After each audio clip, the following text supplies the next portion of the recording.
Hello students, today's our topic of discussion is zone plate. अब आज हम देखेंगे कि जोन प्लेट होती क्या है और इसको आप कंस्ट्रक्ट कैसे करेंगे। और इससे जो नेक्स्ट टॉपिक रहेगा उसमें हम देखेंगे कि जोन प्लेट जो है कन्वेक्स लेंस की तरह भी बिहेव कर सकती है।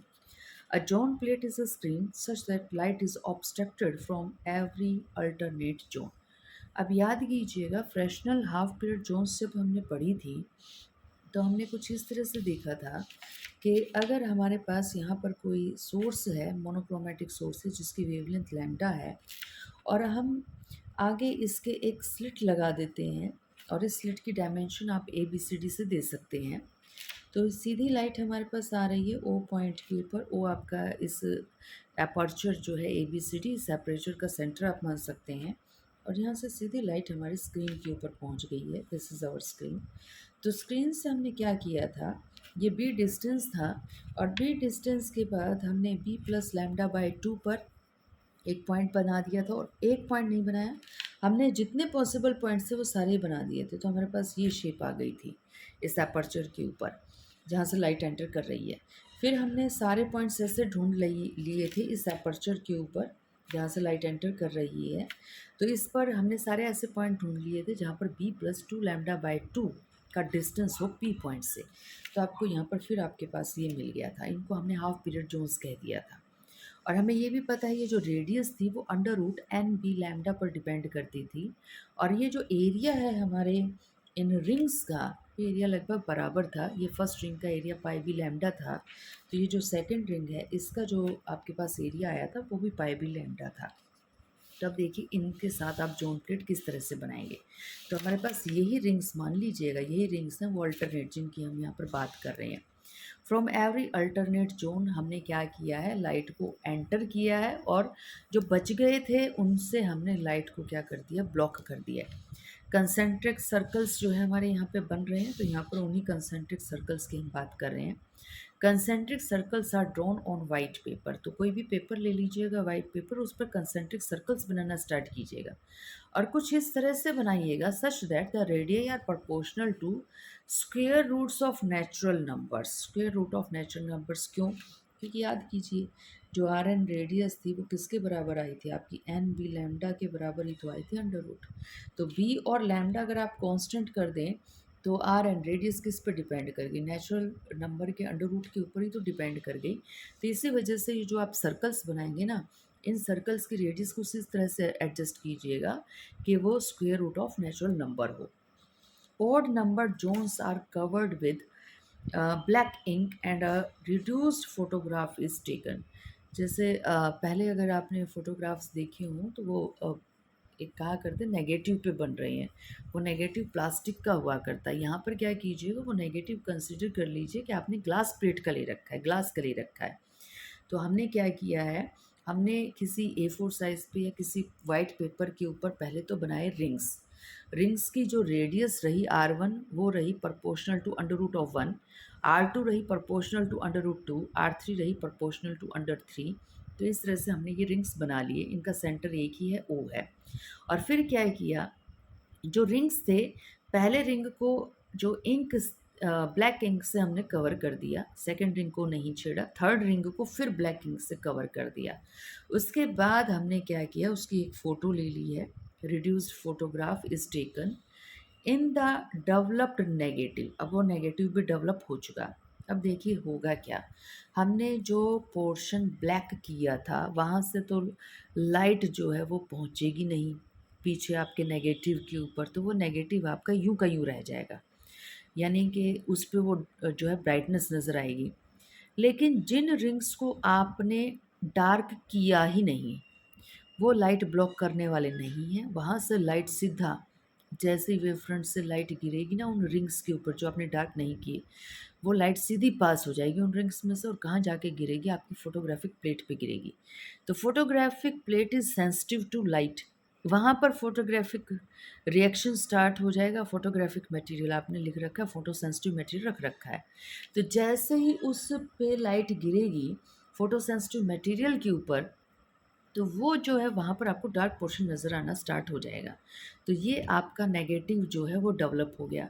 अब नेगेटिव को डेवलप होता हुआ दोबारा सोच लीजिए आपने ये जो A4 साइज़ के ऊपर रिंग्स बनाए थे, पहले वाले रिंग को आपने ब्लैक पेन से डार्क कर दिया, सेकंड को एज़ इट इज़ छोड़ दिया, थर्ड को फिर डार्क कर दिया, फोर्थ को एज़ इट इज़ छोड़ दिया।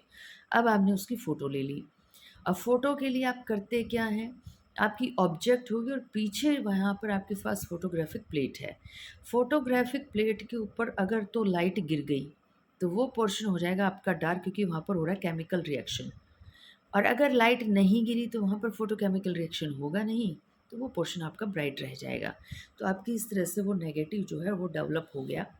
Odd zones are transparent. अब नेगेटिव को अगर आप ध्यान से देखें तो ओड जोन्स पर जो आपका ब्लैक पोर्शन आपने किया था ना, तो वहाँ पर तो लाइट गिरी ही नहीं थी नेगेटिव के ऊपर, क्योंकि उस ब्लैक पोर्शन ने पीछे नेगेटिव के ऊपर लाइट जाने ही नहीं दी थी।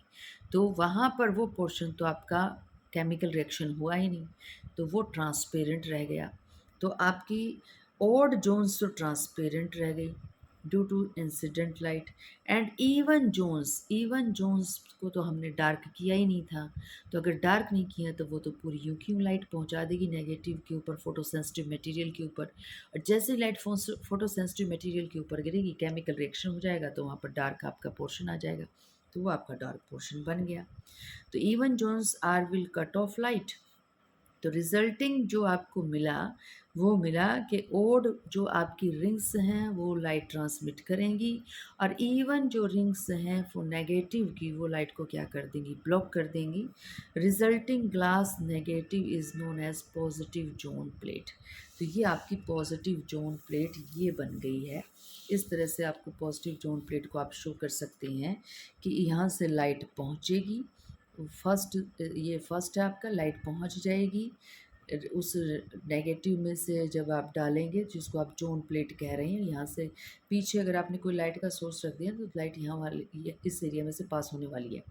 इस एरिया, ये वाला एरिया लाइट को ब्लॉक करने वाला है, फिर यहाँ से लाइट पास हो जाएगी, ये वाला रिंग फिर ब्लॉक करने वाला है, फिर यहाँ से लाइट पास हो जाएगी। ये कहलाता है आपका पॉजिटिव जोन प्लेट के फर्स्ट रिंग से।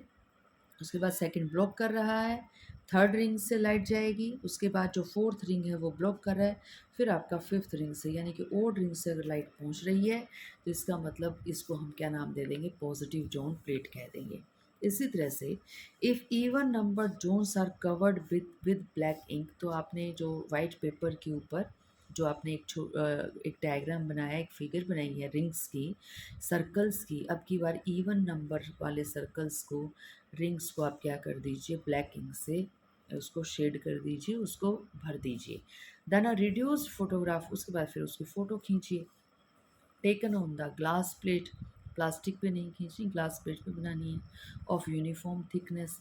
इन negative of the photograph even number जो है वो तो हो जाएंगे आपके transparent, the even zones which are painted black appears to transparent, और ओड जोन्स आपके हो जाएंगे ओपेक। तो ये जो अब की बार आपके इवन से लाइट जा रही है और ओड ब्लॉक करे बैठा है, इस प्लेट को, ये जो आपकी ग्लास प्लेट बनी है, the resulting glass negative is known as negative zone plate. तो अब की बार लाइट हमारी इनमें से जा रही है, सेकंड में से जा रही है, ये जो रिंग है आपका जो ब्लैक पेन से दिखा रखा है, फिर इस फोर्थ में से जा रही है, ब्लैक पेन से दिखा रखा है, फिर सिक्स में से जा रही है। तो अब की बार लाइट यहाँ से जाएगी और ब्लॉक ये वाले पोर्शन करेंगे 1, 3 और 5, क्योंकि नेगेटिव डेवलप ही कुछ इस तरह से हुआ है। तो सोचिएगा, इफ़ ऑलरेडी जैसे ऑलरेडी जानते हैं हम, हमारी जोन प्लेट्स बनी थी, तो पहली जो आपकी first zone plate Fresnel half period था, उसका एम्पलीट्यूड, उससे जो लाइट पहुंच रही थी वो R1 थी, पी तक जो पहुंच रही थी। दूसरे में और पहले में एक ही फ़र्क था कि पहला अगर क्रस्ट पहुंच रहा है तो दूसरा ट्रफ पहुंचाएगा, आउट ऑफ फेज़ है ये, 180 डिग्री का फेज़ डिफरेंस, इसलिए -R2, प्लस में फिर R3, माइनस में R4। इस तरह से ये जो है वो R1, R2, R3 are amplitudes of amplitudes at P due to the first, second, third etcetera half period zone. तो ये हमारी हाफ पीरियड जोन से लाइट वहाँ पे P पॉइंट पे पहुँच रही थी। अब देखिए हमने क्या किया है, even half period zones are obstructed and only odd ones are exposed. ये कौन सी जोन प्लेट आपकी, पॉजिटिव जोन प्लेट है, जिसमें ओड में से तो लाइट आ रही है, लेकिन इवन क्या करे बैठे हैं, इवन वाले रिंग ब्लॉक करे बैठे हैं लाइट को। रिजल्टेंट एम्पलीट्यूड एट P, अब देखिए रिजल्टेंट एम्पलीट्यूड पी पर कैसा दिखाएंगे। R1 से पहले जोन से गई लाइट, R2 ब्लॉक करे बैठे थे हम, वहाँ से लाइट जा ही नहीं रही। फिर R3, फिर R4 से ब्लॉक कर दी हमने R5, तो लाइट आ रही है R1 से, R3 से, R5 से। और इसको भी अगर मैं यहाँ पे R3 को भी R1 के अप्रॉक्सीमेट मान लूँ, क्योंकि एरिया तो देखिए सारे रिंग्स का बराबर था, तो अगर एरिया सारे रिंग्स का इक्वल था तो वो लाइट जो पी पॉइंट पे पहुँचाएंगे वो तो एम्पलीट्यूड में भी तो सेम होगी। तो R3 भी R1 की इक्वल मान लिया, R5 भी R1 की इक्वल मान लिया। तो R1 के बाद R3, R3 के बाद R5, आप ऐसे काउंट अगर करते चलेंगे तो टोटल R1 से R19 के बीच में 10 बार आएगा ये R1। तो ये R1 plus R1 plus R1 10 times करेंगे तो 10 टाइम्स ऑफ R1 हो जाएगा। तो ये तो एम्पलीट्यूड हो गया जो पी पॉइंट पर पहुंच रहा था। लेकिन हमें पता है जब आप R2 को भी ओपन करे बैठे थे तो यहाँ पर -R2 आ रहा था। R4 से भी जब लाइट आ रही थी तो -R4 आ रहा था। तो ये जो एम्पलीट्यूड R0 है वो किसके इक्वल आया था, वो हमारी इक्वल आया था R1/2 के। तो सोचिए कि R0 उस टाइम आया था R1/2 के, और अब आपके पास आ रहा है 10R1 के। तो जब उससे कंपेयर करेंगे तो आपका जो एम्पलीट्यूड है ये अप्रोक्सीमेट R1/2 वाले एम्पलीट्यूड से कितना हो गया, अप्रोक्सीमेट 20 टाइम्स नहीं हो गया। तो अगर ये एम्पलीट्यूड पहुंच रहा है पी पॉइंट पे टोटल 20 टाइम्स ऑफ R1, तो यहाँ क्या हो जाएगा, R2 is about 20 times of R is equal to R1/2। तो entire effect of wave front intensity जो है वो किस पे डिपेंड करने वाली है, एम्पलीट्यूड पे डिपेंड करने वाली है, उसके स्क्वायर पे। तो अब आपने एम्पलीट्यूड को ही 20 गुना कर दिया तो इंटेंसिटी तो कितने गुना हो जाएगी आपकी, इसका स्क्वायर करो 20 का, तो ये तो 400 टाइम्स होने वाली है। तो एंटायर वेव फ्रंट की वजह से R1/2 था। जब आपने R2 को ब्लॉक कर दिया, R4 को ब्लॉक कर दिया, और ये मान लीजिए कि आपने अप्रोक्सीमेट 20 रिंग लिए हैं, तो आपकी जो एम्पलीट्यूड पहुंचने वाला है वो 20 टाइम्स ऑफ R पहुंचने वाला है P1 के ऊपर। Obstruction of even half period zones increase intensity at P by 400 times। क्यों कहा हमने 400 टाइम्स, जब एम्पलीट्यूड 20 टाइम्स हो गया तो उसका स्क्वायर करोगे तो इंटेंसिटी अपने आप ही 400 टाइम्स हो गई, अप्रोक्सीमेटली लमसम ले रहे हैं। Similar results will be found if odd half zones are blocked. तो अगर आपने होड हाफ जोन्स ब्लॉक कर दिए तो आपको पता है नेगेटिव जोन प्लेट मिलने वाली है।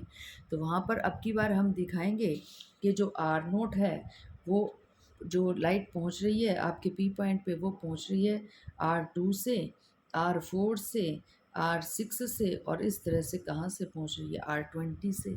तो आप अगर R2 को अप्रॉक्सीमेट R1 के, R4 को भी अप्रॉक्सीमेट R1 के इक्वल मान लें, हम वहाँ पर ऑब्लिक्विटी फैक्टर और डिस्टेंस फैक्टर को अगर नेगलेक्ट कर देते हैं तो इन रिंग्स का एरिया तो बराबर ही था, तो बराबर था तो अप्रॉक्सीमेटली 10R1 कंसिडर कर लें हम यहाँ पे।